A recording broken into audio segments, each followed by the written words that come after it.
des mots pour dire qui on est, qui on veut devenir. Des mots qui crient, des mots qui pleurent, des mots qui rient, des mots d'amour couchés sur le papier. Élise Desaulniers a une formation en sciences politiques. Elle a travaillé dans le milieu des relations publiques et du marketing. Elle s'intéresse depuis quelques années aux questions d'éthique alimentaire et donne régulièrement des conférences sur le sujet. Elle est très active sur la toile. Elle blogue sur Je pense avant d'ouvrir la bouche et voir.ca. Elle a publié à l'automne dernier un essai chez Stanké, Je mange avec ma tête, un essai qui s'intéresse aux conséquences de nos choix alimentaires. Élise Desaulniers, bonjour. Bonjour. Merci d'avoir accepté notre invitation. C'est mon plaisir. Alors, vous nous parlez aujourd'hui de 3 lectures marquantes, 3 livres qui ont eu une signification particulière dans votre parcours de lectrice. Oui. Ça a été assez facile à trouver. C'est vrai? C'est en quelques minutes, c'est sorti. C'est vraiment 3 livres extrêmement différents, mais j'aurais du mal à en trouver un 4e. C'est vraiment les 3 livres, je pense, les plus importants de ma courte vie. Oui.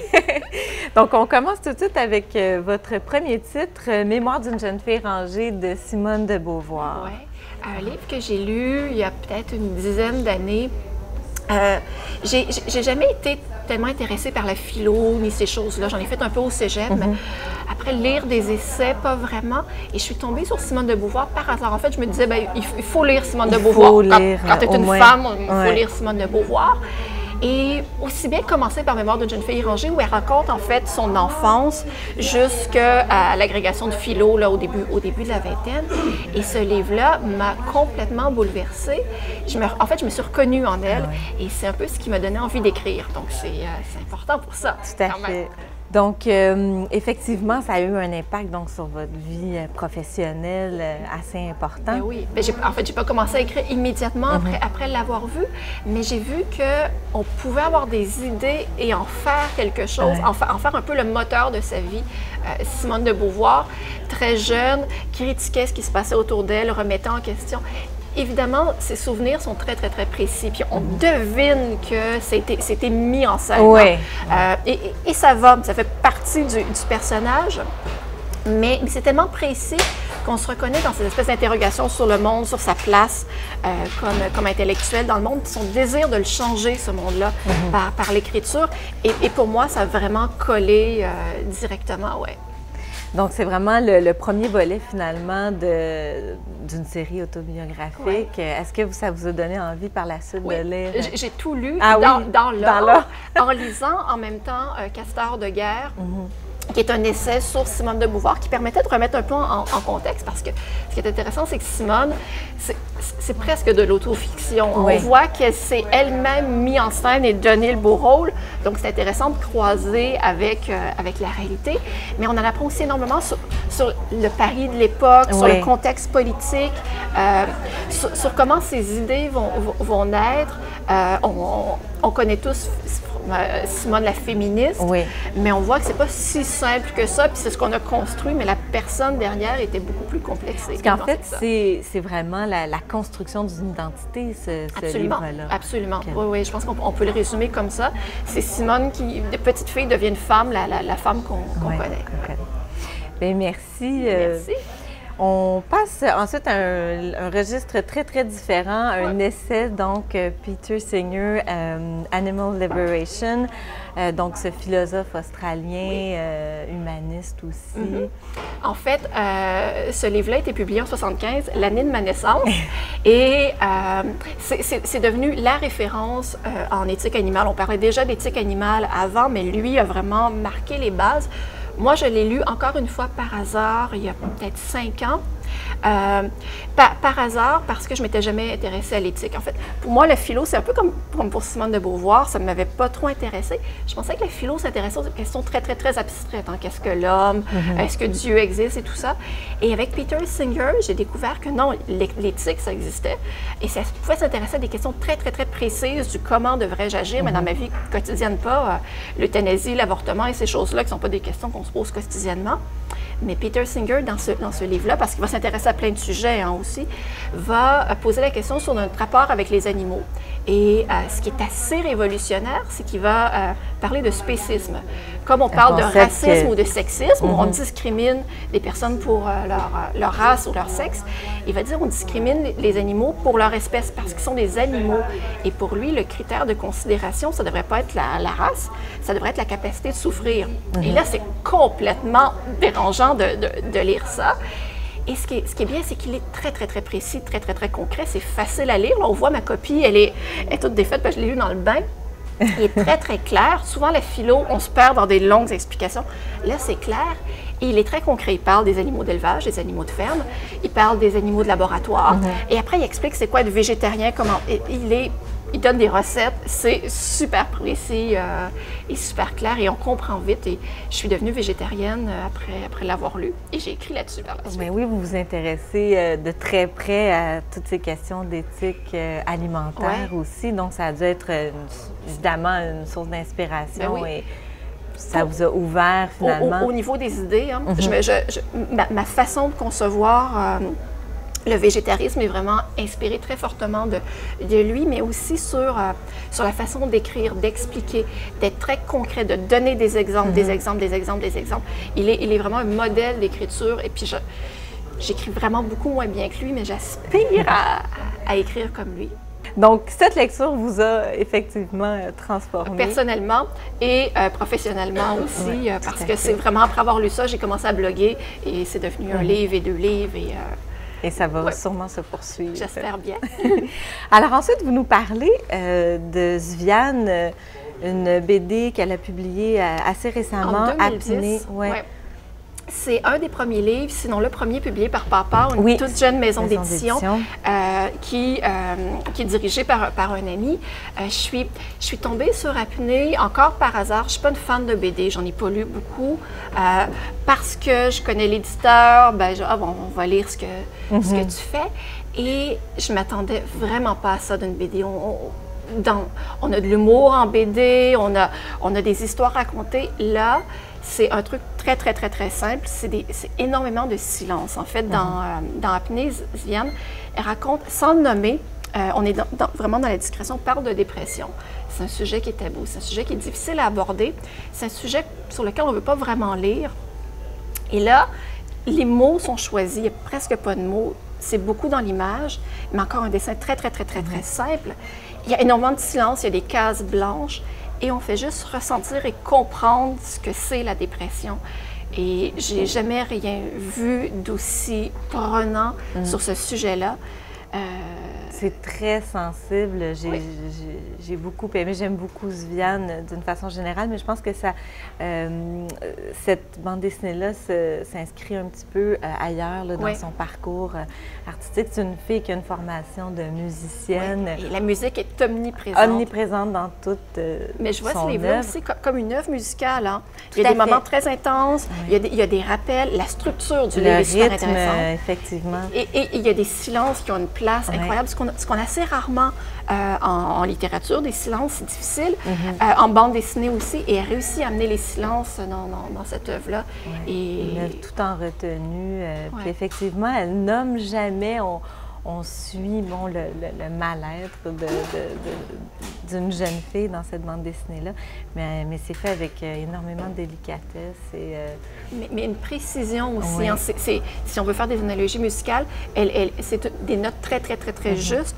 Il n'y a pas grand-chose, il y a quelques moments, mais on ressent exactement ce que c'est. La dépression n'est pas du tout nommée, donc j'interprète que c'est la dépression, mais ça peut être autre chose. Et je pense que tous les lecteurs peuvent un peu se retrouver là-dedans, trouver ces moments un peu plus difficiles où se lever et faire une tâche impossible.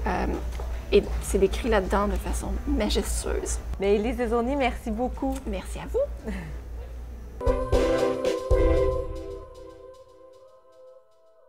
Jean-Philippe Martel détient un doctorat en études françaises et enseigne la littérature à l'Université de Sherbrooke et au Collège Montmorency. Il dirige le blog critique littéraire Après tout et vient tout juste de publier un premier roman, Comme des sentinelles, aux éditions La Mèche. Jean-Philippe Martel, bonjour. Bonjour. Merci d'avoir accepté notre invitation. Ça me fait plaisir. Alors, vous avez revisité pour nous votre parcours de lecteur pour dégager 3 livres, 3 lectures qui ont été particulièrement marquantes pour vous. Oui. Est-ce que le choix a été cruel ou ça s'imposait, Non, ces c'est venu assez lectures-là? rapidement. Oui? J'ai eu 3 idées très D'accord. rapidement. Oui, oui, oui. Donc, on commence tout de suite avec Adolphe de Benjamin Constant. Oui. Un roman qui est intéressant du point de vue de l'histoire littéraire, que j'enseigne aussi, Oui. comme chargé de cours à l'Université de Sherbrooke, et mais qui est quand même, on va dire, très actuel, parce qu'il raconte une histoire qui pourrait très bien se produire aujourd'hui. Rapidement, c'est l'histoire comme une sorte de one-night stand qui vire mal, si on veut. C'est l'histoire d'un gars qui veut séduire une fille, mais ça ne fonctionne pas, ses charmes ne sont pas suffisamment opérants. Il doit donc lui faire croire en son amour. On a déjà vu cette histoire-là, on la voit se réactualiser presque très souvent. Et ce qui m'intéresse au-delà de ça, c'est qu'il me semble que ce livre-là parle, au-delà de l'histoire d'amour, parle aussi de littérature. Je suis pas sûr, en fait, je pense, quand je l'enseigne, on me demande souvent, est-ce que vous pensez que l'auteur a voulu mettre telle chose dans le livre? Et je dis, bon, c'est pas très important, mais normalement, on peut penser que si l'auteur savait ce qu'il faisait, oui, il a voulu mettre ces choses-là. Ceci dit, cette fois-ci, je pense que non. Parce que ça ne parle pas officiellement de littérature, mais on peut le voir, l'amour étant ici une sorte de métaphore de la littérature. Le personnage, il essaie de faire croire à son amour, il va comme à son amour à la fille, il va comme essayer de donner un sens à une aventure extra-conjugale, ce qui sinon serait juste une anecdote. De la même manière, Benjamin Constant essaie de nous faire croire, comme tous les auteurs, je pense, à une autre histoire qui est plus grande, un peu comme l'amour pour la relation sexuelle ici, que sa stricte anecdote que raconte le roman, c'est-à-dire toute la littérature. Et aussi, donc, c'est une leçon un peu dont on peut se souvenir, qui est importante aussi, parce que je pense qu'on ne doit pas trop montrer cette relation-là à la grande littérature, mais en même temps, c'est au fond de toute œuvre littéraire. Puis je disais que Benjamin Constant avait voulu aussi prouver en quelque sorte à des amis qu'on pouvait écrire une anecdote ou un roman avec 2 personnages seulement qui seraient dans la même situation tout au long du roman. Oui. Et c'est captivant, en fait. Bon, j'en parle de manière un peu théorique, mais c'est juste l'histoire, même au premier degré, c'est vraiment très intéressant. Ça n'a pas pris beaucoup de rides, je trouve. Moi, on pourrait changer les décors, changer la manière dont les personnages sont habillés, et ça pourrait très bien se produire aujourd'hui, cette histoire-là. Donc, une histoire d'une séduction. Puis après la séduction, c'est tout le malheur, parce que le personnage principal est pris avec son mensonge. Il a dû faire croire à son amour à une fille, mais là, il ne veut plus la laisser, parce que c'est comme si... Sinon, c'est comme admettre qu'il lui avait menti. Tout à fait. Donc, il se passe pas grand-chose. Il y a juste 2 personnages, mais c'est en même temps captivant. De toute façon, ici, c'est tout bref. Ça se lit, je pense, en 1 heure. Ça me donne envie de lire. On va passer à votre second choix. Oui. Donc, vous avez apporté une édition qui semble avoir été lue et relue. Donc, L'Attrape-cœur de J.D. Salinger. Que j'ai lu plusieurs fois dès l'adolescence, comme beaucoup de monde. Un roman donc, qui est très lu, très connu, et dont on retient souvent cette espèce de quête impossible de l'authenticité, de la sincérité de Holden Caulfield, le personnage principal, qui doit apprendre à, on va dire, à nuancer pour entrer dans le monde adulte, parce que tous les gestes qu'on pose, les paroles qu'on prononce ne sont pas toujours très sincères, etc. Et lui, ça le rend fou, ça. C'est un commentaire que je reçois aussi quand je l'enseigne. Je l'ai enseigné cette session-ci à des plus jeunes au cégep Montmorency. Et il disait, mais c'est impossible, c'est un idéal qu'on ne peut pas atteindre. Première leçon, je pense, l'idéal est une qualité.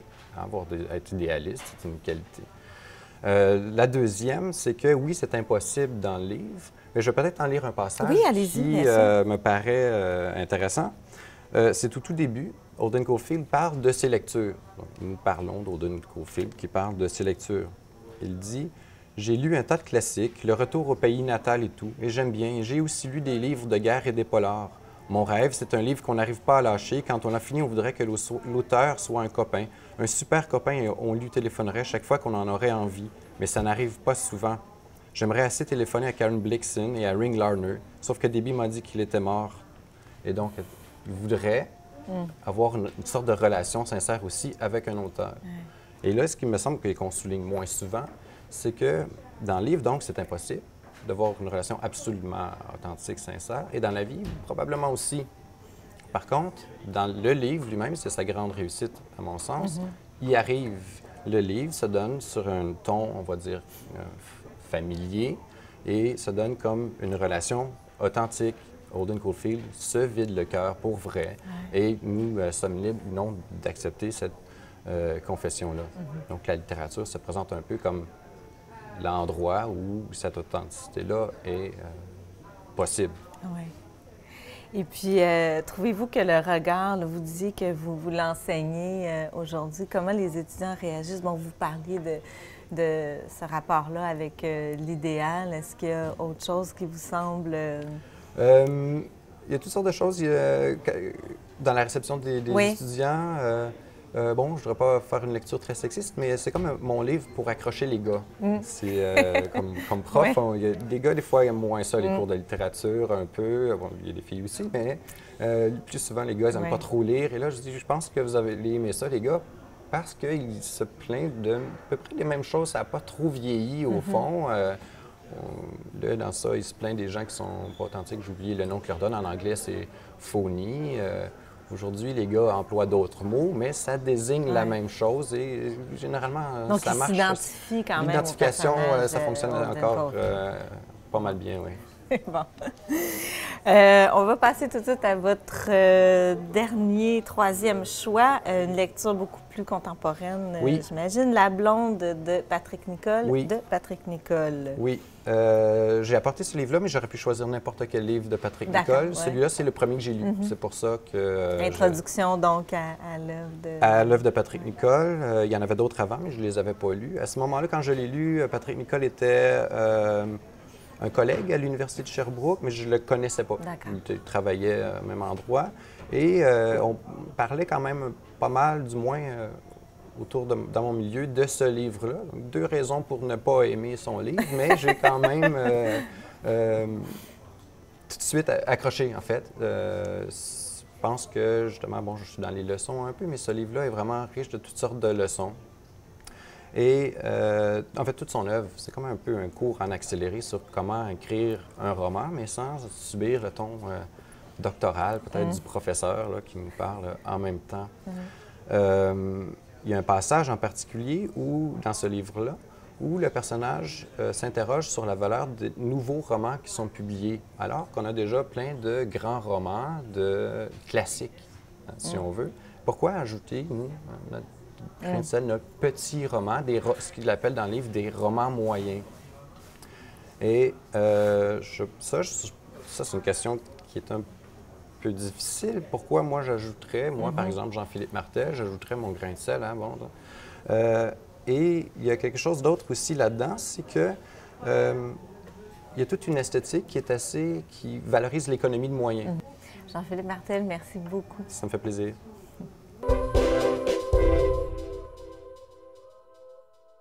Joëlle Audienne est libraire jeunesse depuis près de 10 ans. Elle voue une passion sans borne à la littérature et bien qu'elle s'intéresse à tous les genres, la poésie et la littérature jeunesse occupent une place de choix dans sa bibliothèque. Joëlle Audienne, bonjour. Bonjour Anne-Pascale. Merci d'avoir accepté notre invitation. Ça me fait plaisir. Alors, je vous ai demandé de faire un exercice très difficile, cruel, très cruel. Parce qu'il faut faire des choix. Alors, vous avez un peu remonté le fil du passé pour vous replonger dans des lectures qui vous ont marqué particulièrement. Et vous avez finalement choisi 3 livres. Le premier dont on va parler aujourd'hui, Cyrano de Bergerac, d'Edmond Rostand. Donc, un livre que vous avez lu vers quelle époque de votre vie? Je l'ai lu, je devais avoir autour de 14 ans à peu près. Mais, bon, comme bien des gens, j'avais vu le fameux film avec Gérard Depardieu qui était sorti en 90, je crois, dans ces eaux-là. ça m'a complètement renversée. En fait, bon, j'étais déjà une amoureuse de la lecture, mais avec Cyrano, j'ai découvert que les mots pouvaient avoir vraiment un très grand pouvoir. En fait, avec Cyrano, ça m'a ouvert toute la porte de la poésie. C'est là que j'ai découvert toute la force que ce genre-là a, en fait, toute l'émotion que ça peut venir chercher. Il y a tellement de choses qu'on peut exprimer avec la poésie qui dépasse le langage habituel, disons. Ouais. Mais vous, ça vous a vraiment touché, donc, la poésie. Mais en fait, bon, il n'y a pas juste la forme, il y a aussi le choix des mots. Il y a tellement de figures de style, de métaphores. Puis il y a aussi la force des personnages. Les personnages sont tellement forts dans cette œuvre-là. Puis bon, Cyrano, il y a plein de panache, une espèce de quête de liberté, de ne pas vouloir être soumis aux dictats de l'époque. Bon, souvent, à cette époque-là, les gens qui écrivaient appartenaient à quelqu'un dans un sens. Et ça, lui, non, il ne veut pas. En fait, dans les passages que j'adore vraiment dans Cyrano, si je vois avec le livre ici, toute l'espèce de tirade là, du non-merci. Oui. C'est tellement beau. Bon, non merci, blabla. Mais chanter, rêver, rire, passer, être seul, être libre, avoir l'œil qui regarde bien, la voix qui vibre, mettre, quand il vous plaît, son feutre de travers pour un oui, pour un non, se battre ou faire un vers. C'est magnifique, c'est tellement beau. C'est plein de bijoux là-dedans. Donc, une lecture tout à fait marquante. On passe maintenant dans un genre tout à fait différent. Donc, Philippe, en fait, Les Royaumes du Nord. Les Royaumes du Nord, de Philippe Pullman. Vous avez aussi apporté un autre de ses livres, mais vous vouliez parler surtout, je pense, en fait, c'est la trilogie au complet. D'accord. Bon, j'ai amené ces deux-là, mes exemplaires personnels. Le troisième... et je l'ai perdu, malheureusement. Alors, c'est pour ça que j'ai sorti l'intégrale. L'intégrale, parce que, bon, en même temps, c'est des 3 livres que je veux parler parce que, bon, c'est un tout. C'est vraiment un tout, oui, c'est très important de passer au travers. Cette œuvre-là, c'est absolument magistral. Il y a tellement de symbolisme là-dedans. Il y a toute une quête... de liberté, s'affranchir de l'autorité. Bon, il y a la thématique des rites de passage aussi. Les 2 adolescents là, ont 12 ans, mais c'est vraiment toute la symbolique là, du passage à l'âge adulte qui se fait par le biais là, bon, de la poussière qui symbolise un peu la conscience, si on veut. Et bon, dans ce monde-là, pour en parler rapidement, les gens ont ce qu'on appelle un démon et qui est la matérialisation de notre conscience, de notre âme. Ce qui est quelque chose qui est très intéressant. Et en fait, jusqu'à l'adolescence, jusqu'à la puberté, cet animal-là peut changer de forme au gré de ses humeurs. Et l'apparence va se fixer vraiment à la puberté, à l'adolescence, ce qui correspond en fait vraiment là, à l'affirmation de notre personnalité, de ce qu'on devient en fait en tant qu'adulte plus tard. Donc, il y a beaucoup de métaphores. C'est un monde, en fait, fantastique, Les Royaumes du Nord. C'est une lecture qu'on propose souvent, je pense, à l'adolescence, mais finalement, c'est un peu universel aussi. Ah oui, c'est tout à fait universel. C'est ça qui est bien avec cette œuvre-là, c'est que il y a plusieurs niveaux de lecture, en fait. Un jeune de 12 ans va lire, ne va pas avoir la même perception qu'un adulte. Parce que, bon, il y a toute une critique de la société, de la religion, de l'extrémisme, de l'ingérence. Ça peut-être moins à 12 ans, mais qui... Oui, à cet âge-là, c'est ça. Ils ne vont pas percevoir cette dimension-là de l'œuvre, mais adulte, c'est quelque chose qu'on perçoit. Donc, c'est très riche. Là, il y a exactement, plusieurs niveaux de lecture, comme vous disiez. Tout à fait. Et quand on se met à le décortiquer, à l'analyser un petit peu, c'est riche de thématiques, d'enseignements. Vous avez choisi ensuite de nous parler d'un très bel album que j'ai découvert grâce à vous, La Grande Fabrique de mots, qui est absolument d'Agnès de l'Estrade. Donc, un album que vous avez découvert en librairie dans le cadre de votre travail de libraire. Exactement. Je dirais que c'est cet album-là qui m'a fait vraiment fait tomber amoureuse de l'album. Avant, j'étais un petit peu plus roman. Avec cette œuvre-là, j'ai découvert que l'album pouvait non seulement raconter une histoire, mais aussi être porteur d'un message que les enfants le perçoivent. Souvent, on a tendance un petit peu à les sous-estimer, mais à cet âge-là, juste avec le côté biologique, le développement du cerveau, ça assimile tellement, tellement vite un enfant. Puis même si c'est des concepts qu'il ne comprend pas, des mots qu'il ne comprend pas, lui, il va vraiment garder ça en tête, ça va mijoter, ça va maturer et c'est ce qui va le construire aussi en un sens. Puis la richesse, en fait, de l'album, c'est le mariage, finalement, entre le texte et l'image. Oui. Donc ça aussi, par rapport au roman, ça vous ouvrait complètement un autre genre. Exactement. Puis l'avantage de l'album aussi, c'est que, bon, on est confronté à deux œuvres, une œuvre visuelle et une œuvre littéraire. Et ces deux-là s'enrichissent l'un l'autre et c'est ça qui est absolument magnifique. Puis bon, dans les albums riches que j'appelle, c'est... encore là, il y a toute une couche de signification qu'on peut aller chercher, comme bon, dans la grande fabrique de mots. Bon, pour raconter rapidement, là, pour ceux qui ne connaissent pas l'œuvre, on est dans un pays où les gens, pour parler, doivent acheter les mots et les manger pour les prononcer. Ce qui fait que quelqu'un qui n'a pas beaucoup d'argent, évidemment, ne pourra pas parler beaucoup. Et évidemment, comme dans n'importe quelle société de consommation, il y a des mots qui coûtent plus cher que d'autres. Et dans cette histoire-là, le petit Phinéas, le petit garçon, est amoureux de sa voisine.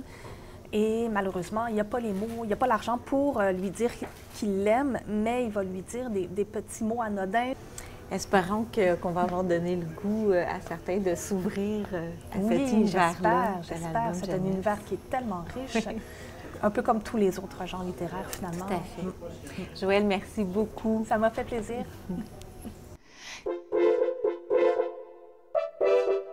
Des mots